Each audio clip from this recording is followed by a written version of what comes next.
Mi acercamiento con el rock mexicano empieza con los dos primeros álbums que yo me compro en mi vida. O sea, mis padres, ninguno era músico, pero eran amantes de la música y eran ávidos compradores de discos. Okay. Ávidos compradores de discos. Papás melómanos. Exacto, me encantaban. Todas las semanas se compraba, había algún disco nuevo, qué sé yo, de todo tipo de música. Entonces eso también fue muy buena formación para mí, ¿no? Cuando ya empecé yo a tener ya mis gustos musicales de chico y todo, también todavía elegía, mis padres me los compraban, ¿no? Ahí podía ser un disco de Polanca o de Neil Sedaka, estamos hablando pre-Beatles y todo eso, ¿no? Mucho. Presley, ¿no? Ya cuando empezó Presley, todo ya, mis padres me compraron un par, pero no tanto. Bueno, pero yo, que mis padres por ahí me daban un pesito cuando hacía mandados o hacía cosas, me agarré una plata y me compré 2 álbums. G.I. Blues de Elvis Presley y el primer álbum de los Teen Tops. Wow. ¿Okay? Yo era fanático de los Teen Tops, pero fanático, no solamente de ahí viene la plaga, me gusta bailar, y cuando está rock and rollando, es la reina del lugar, no sabes, pero también de anoche no dormí. Bueno, adoraba la voz de Enrique Guzmán, o sea, pero mucho, me encantaba, ¿viste? Y fue muy gracioso que muchos años después, ya viviendo en Estados Unidos, consigo un libro de tapas de álbums, ¿viste? Y estaba la tapa del álbum del disco Los Teen Tops, pero la edición norteamericana. Okay. ¿Y sabés qué decía arriba grande? Rock en español. No lo podía creer. O sea, no podía creer, ¿entendés? Que ese término que yo pensé se había acuñado muchos años después, ¿no? Ya estaba puesto ahí en ese álbum, ¿viste? El primero, el que están arriba de uno de estos cosas que tiraban los aviones, que atrás está un avión de Azteca, no sé cuánto, y están sí, el que lo remolca, ¿no? Exactamente, sí. El remolca, que están parados en ese álbum. Pero era muy fan los Hooligans de Jarabe de Menta, o sea que ese es mi primer contacto con el rock mexicano, porque aparte fue la primera vez que escuché canciones de rock cantadas en castellano. Y de pronto, porque te vuelvo a decir, yo me encantaba Presley, me encantaba Fats Domino, Chuck Berry, pero nunca había escuchado un rock cantado en español y con la introducción del slang, ¿no? Claro. Mis cuates me dijeron, ya no vale rock and roll, tus amigos, ¿no? Mucha introducción así de popotitos, ¿no? La utilización del slang, ¿no? Que nosotros la teníamos en Argentina en el tango, ¿viste? Y que después obviamente se generó en Argentina un slang del rock. Y montones de palabras que se utilizan, y mató, loco, todo eso vino del rock, ¿viste? Después se fueron anexando el lunfardo del tango con el lunfardo del rock. Pero ese es mi primer contacto con el rock mexicano. El que sigue después es la primera vez que justo ayer estuve con Mondragón, con Jorge Mondragón, que fue manager de Molotov, ¿no? Y fue manager de Neón, que es el primer grupo. Yo lo primero que produje fue el hit de Neón, que fue Papareo. Es lo único que produje. Papareo. Qué buena rola. Escuchame, gran rola. Lo primero que hice, que me causaba mucha gracia, porque cuando los conocí a ellos, estuve con Humberto Cardelón ayer también. Mira. Porque él era un principal ahí de Neón. Pero cuando los conocí, Jorge Mondragón tenía dreadlocks y qué sé yo y todo, y yo me pensaba que él era como el cantante de la banda y todo, porque tenía mucho carisma siempre. Jorge, viste, era así. Entonces me causaba gracia porque me acordaba de eso, pero ese fue. Y entonces cuando vengo acá, yo en ese momento veo que estaba pasando algo increíble en la música, y que obviamente, como siempre, las cosas tienen que ver con el contexto, ¿no? O sea, después de lo que fue Tlatelolco, ¿no? La prohibición del rock en la Ciudad de México, ¿no? Durante años no se podían tocar acá rock. Entonces, bueno,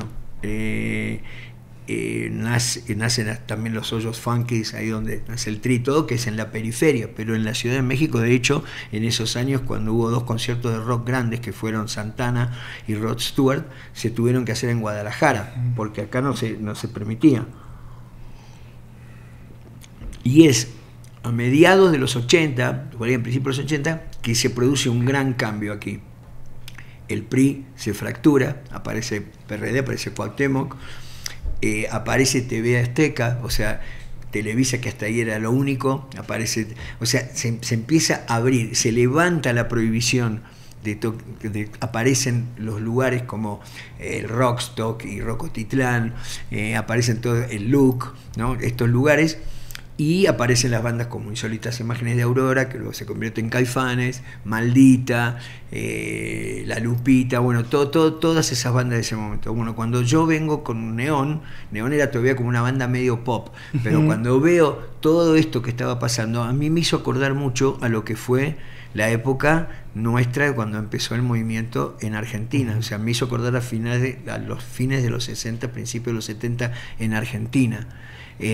Y se sentía esa vibra, ¿viste? Pero aparte, con una cosa que por ahí en Argentina en aquel momento no estaba tan claro, que era el tema de la búsqueda esta de la identidad, porque en grupos como Tacuba y como La Maldita se notaba muchísimo eso, otra cosa que a mí me atrajo inmediatamente, y ahí es donde yo tenía este sueño de hacer un sello y de poder crear algo que impulsara nuestra música en el mundo, porque siempre pensé que, bueno, el rock tiene mucho que ver con el contexto, ¿viste? Y nosotros, claro, en Latinoamérica, ¿viste? Tenemos ese contexto o sea, no es lo mismo ser un músico, un starving musician, un músico hambriento en Estados Unidos, donde igual, viste, podés ver guitarras eléctricas en vidriera, que es el otro, que en aquella época, que en Argentina, donde de pronto había una guitarra eléctrica en una vidriera, nunca ibas a llegar a ella, no sé, era muy distinta la realidad. Y aparte acá también lo que había pasado ya en ese momento, cuando que estamos hablando de los 80, el rock también acá estaba teniendo esta último, para mí, último casi momento, que fue el momento del punk y el new wave y todo esto, pero también ya empezaba a tener cosas también muy recicladas, como que de alguna manera no necesariamente todo lo que sale del mundo anglo, ¿viste? Porque fuera anglo tenía que yo siempre tenía que tener propuestas. Yo siempre sentí que nuestra música, tanto, no sé, una Terciopelados en Colombia, unos Divididos o Versuit, o otros grupos, Árbol en Argentina, o La Vela Puerca en Uruguay, o Los Prisioneros en Chile, tenían un voltaje musical y poético tan potente como el de los anglos, nada más que los discos nuestros nunca sonaban como los de ellos, ¿viste? Yo esto lo vivía desde Arcoíris, ¿viste? Porque, claro, por ejemplo, bueno, finalmente, después de no sé cuántos años, traían una consola de Estados Unidos, ¿viste? Todo. Y igual los discos no sonaban como los de acá, ¿viste? Porque los anglos, ¿no? Exacto. Entonces, yo siempre pensaba, no, si logramos hacer unos discos con los grupos, con la creatividad que hay, pero discos que estén a la altura de eso sónicamente y todo, ¿viste? Para mí, o sea, un disco de Tacuba no tiene nada que envidiarle a un disco de Radiohead, absolutamente nada. Están para mí totalmente en el mismo mundo, o de Beck, en el mismo, y a mí particularmente me gusta más Café Tacuba. Claro. Pero quiero decir, están ahí, ¿me entendés? O sea, ¿dónde jugarán las niñas? No tiene nada que envidiarle a un disco de los Red Hot Chili Peppers, ¿viste? O sea, y eso era como un objetivo en mí. Yo vi eso acá y dije, esta es. Y entonces empecé, en principio, produciendo cosas en distintas partes del territorio latinoamericano, ¿no? Prisioneros en Chile, La Vela Puerca en Uruguay, Divididos en Argentina, y acá, bueno, Maldita, Tacuba, y así en poco tiempo llegué a la oportunidad de armar un label. Y ahí armé Surco. ¿Era Surco? Sí. Surco. Y la primera banda que firmamos fue Molotov. Entonces, viste, fue meteórico todo, pero porque fue un momento de una creatividad impresionante, todos esos años, ¿eh? Llegando hasta los 90, todos los 90 y todo eso, mediados de los 80 y los 90, y marcaron muchísimo. Yo hoy en día, viste, me encuentro con tanta gente, siento y me encantaba de alguna manera sentir que yo estaba obteniendo dinero de multinacionales para hacerles de pronto Give Me the Power, claro, claro. Señor Cobranzas o se viene el estallido. Eras como un Robin Hood, ¿no? ¿Entendés? O sea, temas que de pronto en la sociedad estaban moviendo a la gente para decir basta con esto, ¿viste? Claro, claro, claro. Me encantaba. Bajar dinero de las transnacionales para después insultar a Televisa, ¿no? Exacto. Entonces, creo que fue un momento muy importante y me doy cuenta, conociendo gente y todo, que me marcó a la gente. Pues lo conozco, por ejemplo, Jorge Gutiérrez, el director del Book of Life, ¿viste? Y me dice, es que tú estás involucrado con el soundtrack de mi vida. O sea, yo perdí la virginidad con un disco de Molotov, conocí a mi mujer en un concierto de Café Tacuba, me agarré a madrazos en un concierto de Maldita Vecindad. O sea, todo. Qué raro perder tu virginidad con un disco de Molotov, ¿no? Sí. Creo que es lo último que le deseo a alguien. Bueno, no quisiera, a lo mejor me estoy equivocando y estoy mezclando discos. Pero lo que quiero decir es que el tipo tenía relacionado momentos de su vida con todos álbumes que yo de alguna manera había producido, ¿viste?